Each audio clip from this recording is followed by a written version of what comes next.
Welcome, Empire fans, to a special podcast of Williamsburg Football, Week 2 of the playoffs with Coach Woodward. Coach, congratulations on the win against Memphis there, and talk about a little bit about that game, what you took from that game. Well, just a big congratulations to our players, our senior class, and really everybody on the team that contributed player-wise to all that went into this entire season, not only making the playoffs, but then going out and getting a playoff win.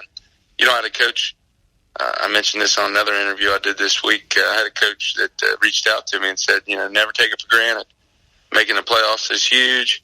Winning a playoff game is huge. And, kids should be commended for that. And, go out and just keep working hard and keep the ball rolling. And that's what we're continuing to do this week. But what a great performance by our guys in terms of facing adversity the first half, down 3-0, and then battling back and being coachable. I'm so proud of you look at this season, the number of times that we faced adversity and seeing how our kids are being resilient and the resiliency that they've shown throughout, I think has been tremendous. And, really is, I believe, attributed to just the work ethic that we work to teach our student athletes at Wheelersburg. You're going to face challenges. You got to figure out how to overcome those challenges. You got to figure out how to work through those challenges, not let them defeat you. And our guys did that throughout that game, coming out, scoring 28 points second half and taking advantage of some things that they could and being coachable, being able to recognize the adjustments that needed to be made. Coach, it's one thing to see the onside kick and practice for it, but it's another thing to be actually in there and doing it. Guys struggled with the onside kick return there, but then you came back and figured it out. Those little things that you really don't get to practice probably as much as you do with offense and defense and that kind of things. What do you guys do to prepare for the next game, which might happen again? Well, we're just. I stole a term from a coach a few years back.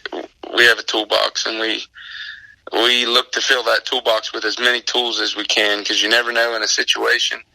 You're given a problem, a situation, what tool it's going to take to try to fix that problem, or what tool it's going to try to take to get that machine running a little better.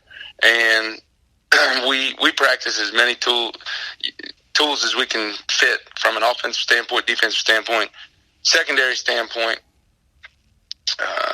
special teams standpoint, so that we can reach into that toolbox and pull something out when it's needed and utilize it where we can. And,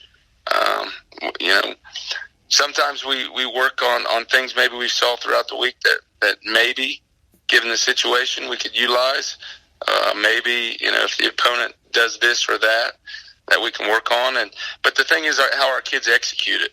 And when we go out and we work something, the kids work to perfect it throughout the week. There's a lot of hollering and sweat and repetition. Do it again. That's got to happen throughout the week in practice, and our guys are getting used to that and recognize that, and they putting together a real good product out on the field on Friday.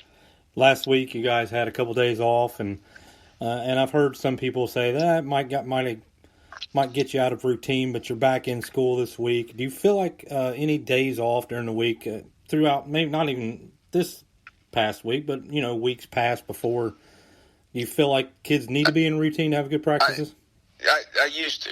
I used to really worry about it, and I used to feel like it threw us off of routine, but we have worked extremely hard to prepare the mental aspect of what it takes going into a practice. And I don't know if that preparation for the mental aspect has worked as much with the kids as maybe it has me and our coaching staff, just the things that we've been able to handle a little better, the things that we've been able to not worry about as much. I don't know. I think it's worked both ways. Just us holding our leadership breakfast and talking about all the different things that takes mentally going into preparation for a game, to where if you have a day off of school, if you have, a state a team that's competing for a state title in the state semifinals, volleyball team, that you're going to go and support that team, and you're going to go be a part of that, and not thinking twice about the fact that we want to go support our Williamsburg Pirate team and get out there, and knowing that we got to make some adjustments, but we've got to understand how to be flexible. I guess that's the word that I've been trying to get here, flexible. Learned as a coach to be a lot more flexible in how I handle things, and understand that might have to change this or that up, but we're still going to get done what we need to do, and the kids understand that they're going to get done what they need to get done. So you move on to a Ridgewood team that looks to be really, really good this year, and you're definitely not going to give anybody a scouting report on those guys. But looking at Ridgewood, what do you see out of Ridgewood that you like? Well, they're a good football team, and as I've told our kids, we're going to continue to see good football teams from here on out as you move through the playoffs. I mean, that's what playoff football is about. They got a great quarterback, and he's just a sophomore, but he's got really chews up yards with his feet. He's got a nice arm, really spreads the ball around, which allows them to run the spread offense that they've moved to, because he does a good job of getting it out to the people in different areas and letting them be players. But again, he's also a main player to carry the football. They got a nice running back that does a good job too, and all that's they got a nice offensive line that has got some big bodies up there. Not super tall, but stout. From what we can tell, strong kids on the offensive side. And then flip over to defense, same thing. They got front four that are very stout. They got 3 solid linebackers, and then a secondary back there that really flies around and attacks really well. I feel like it's a mirror image in terms of the two teams, kind of, a lot of similarities in what they run from an offensive standpoint, defensive standpoint, special team standpoint. I mean, it's going to be a fun game Saturday. See how it plays out. Both of us have played one another in the past. I know they're a well-coached football team, and they'll be ready to play come Saturday. All right. Well, good thoughts this week, Coach. Any final thoughts before we get off this week?